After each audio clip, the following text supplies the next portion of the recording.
you go? We used to be kids, now I feel so grown. I miss being free to be me, not alone. I used to have friends, but we don't talk anymore. I guess that's on me, I got busy. I used to drink soda, now I switched to whiskey. I didn't want time to pass, but time is fast. I just wish you were more than memories. I got kids now, but I'm a kid now. I haven't grown in my mind, just my skin now. I don't get taxes, I hate chores, I hate mail, bills, and miss the outdoors. I feel like the air used to smell different. The grass was greener and the summers were for swimming. I used to play baseball every inning. Now I work for a living.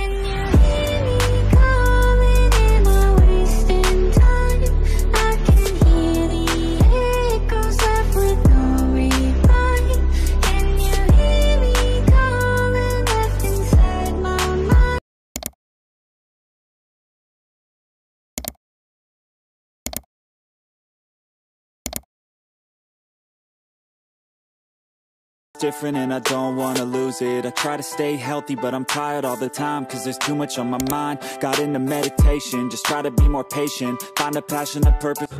So ayun na mga best, no, sa lahat ng mga nagtatanong magkano nga ba ang ganitong motorcycle, ito ay nagkakahalaga ng 86,000 kapag kinuha nyo ng cash.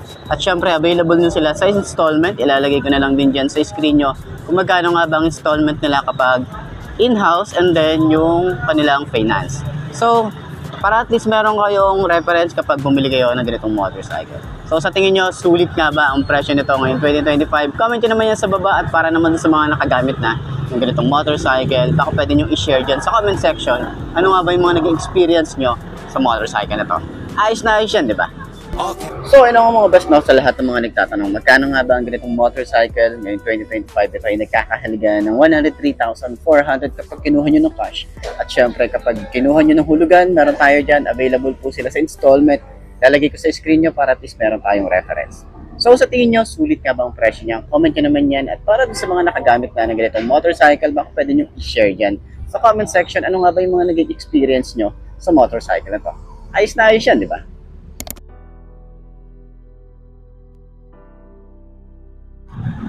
So yun nga, ngayong 2025, merong nilabas na bagong FKM Juke 150. Itong si FKM, no, at marami talaga silang nilabas ngayong 2025. So last time, meron tayong mga 4 na 500cc na nilabas.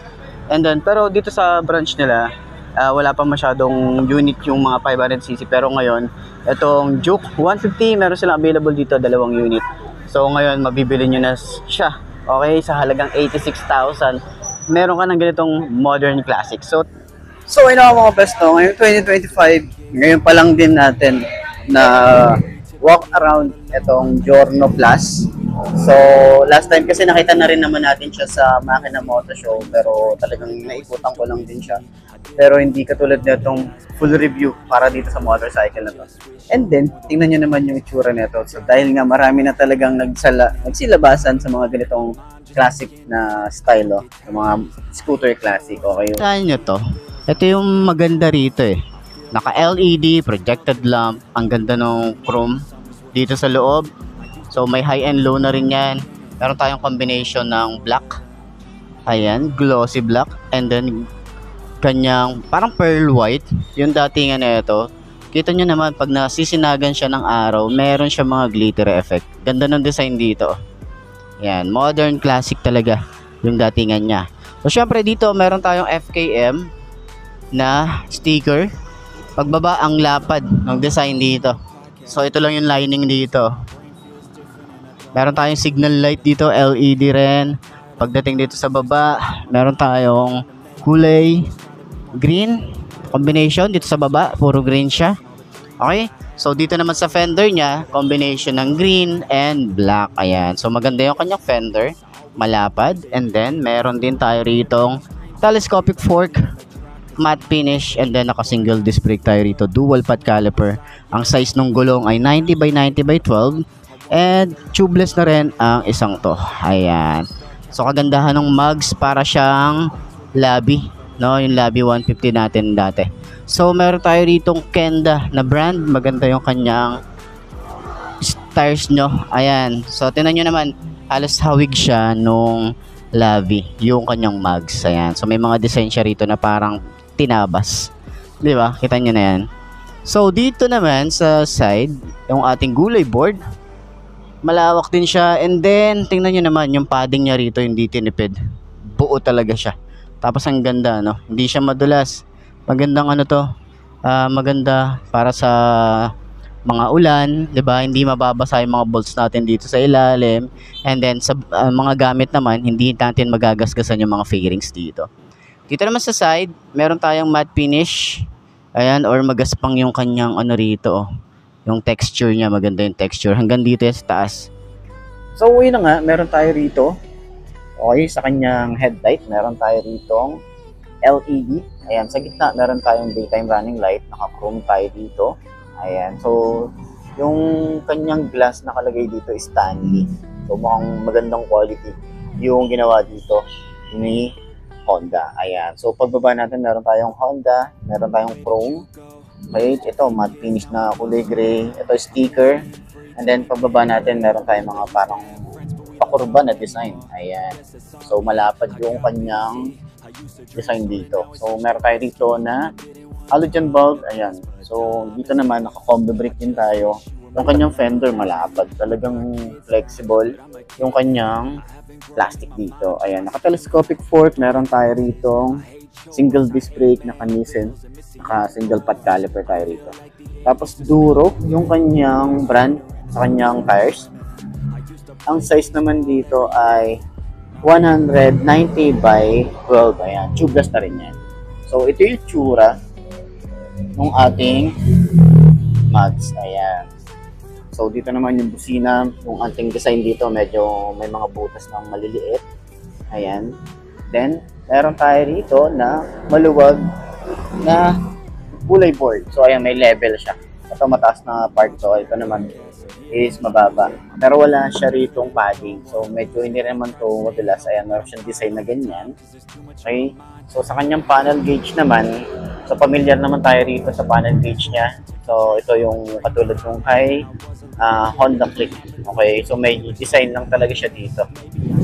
Yan. Tapos yung mga makikita natin dito, signal light, yung key, okay, yung ano yan, yung sensor ng key, so naka-high beam, engine check, temperature, yung idling stop, battery, ayan, meron tayo select and set.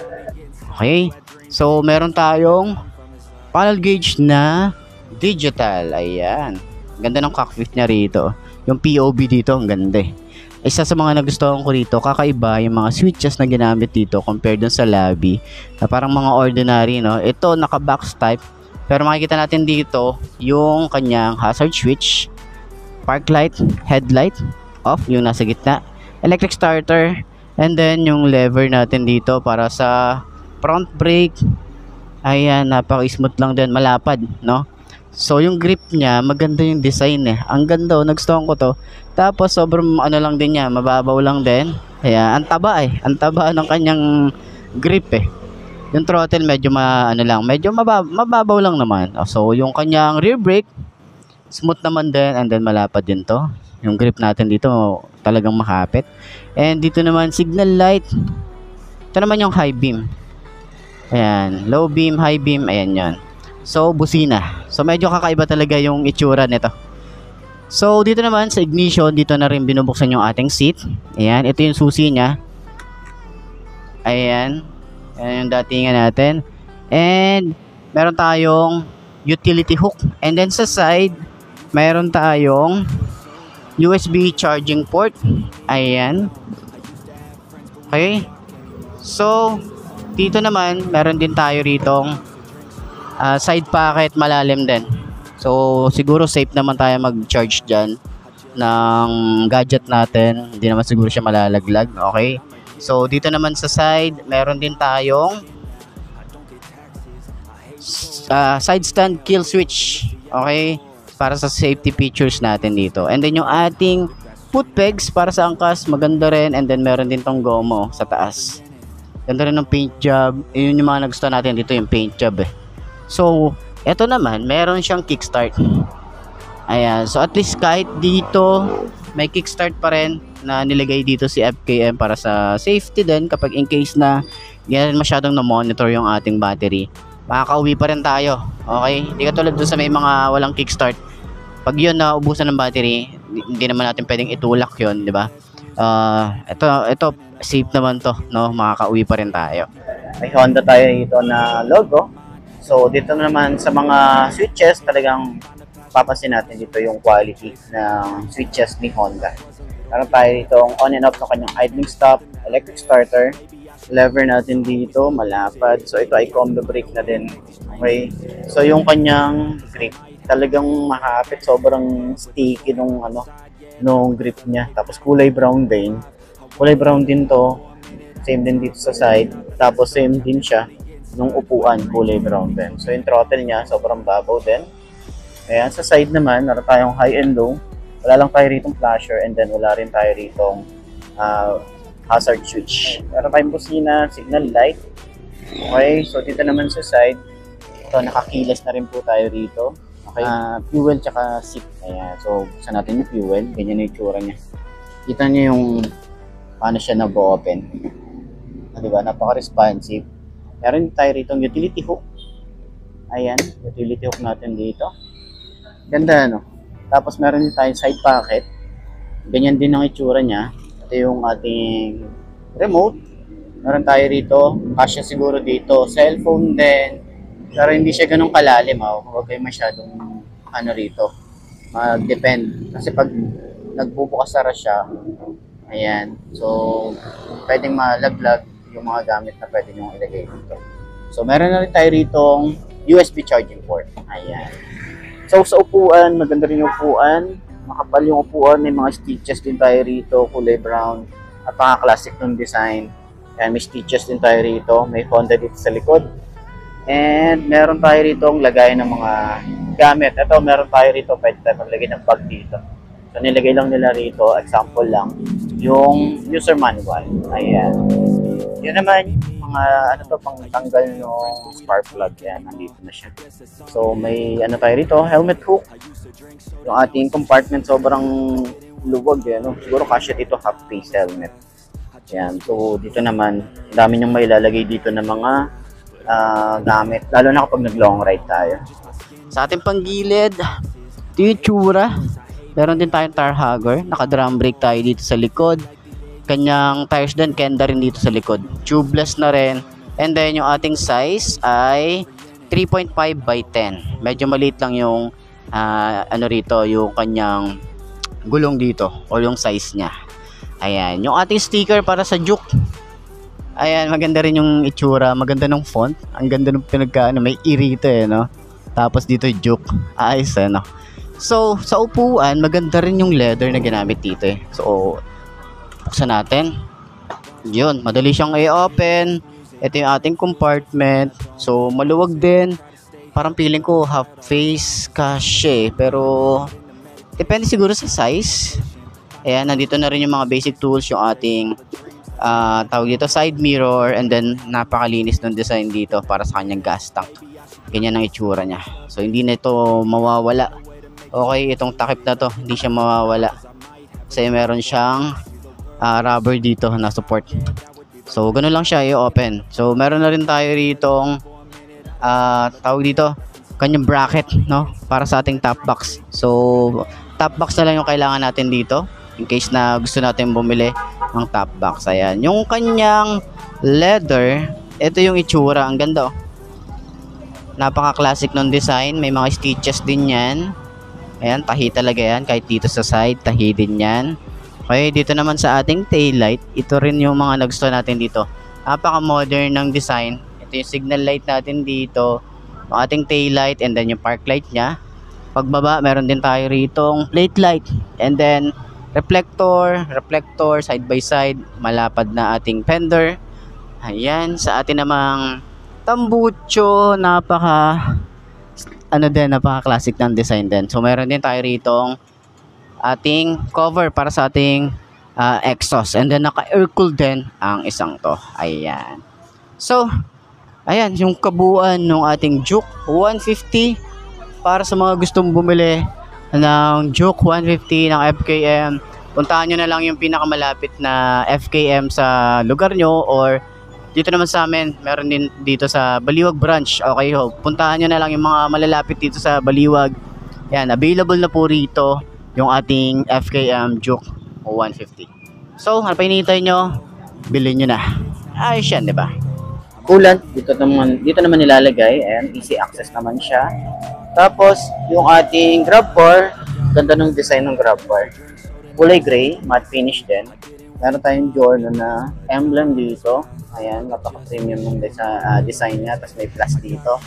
And then, yung ating foot pegs. Malapad din yung foot pegs. Ganyan ang itsura niya. Okay, sumasabay din yung design niya rito. Naka-liquid cooled na rin tayo rito. Meron na rin tayo rito cover. Swing arm, maganda din. Naka-drum brake sa likod. Ang size dito ay 110/90 by 12. Ayan. So, yung ating tambucho, maganda rin yung design. Baka-classic din yung design nito. Ayan, medyo mababa lang talaga siya. Tapos simple lang yung ating pinaka-tambucho niya. Itong cover na to, plastic siya. Okay. So, dito naman sa ating taillight, LED na rin tayo rito. May plate light na rin tayo rito. Yung ating reflector, ayan. So, malapad din yung ating lagayan ng plate natin dito.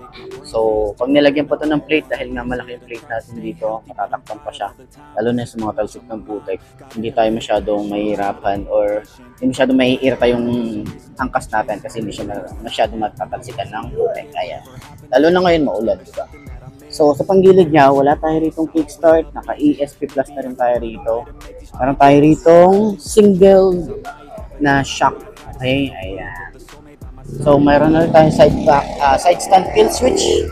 Okay? So, ayan ang itsura ng ating Giorno Plus ng Honda. So, sa lahat ng mga gustong bumili ng ganitong motorcycle, pwede nyo akong i-PM sa aking Facebook page. Follow nyo na rin yan. And then yung sa ating YouTube channel, subscribe na rin tayo. So, ayan. Ayos na ayos yan.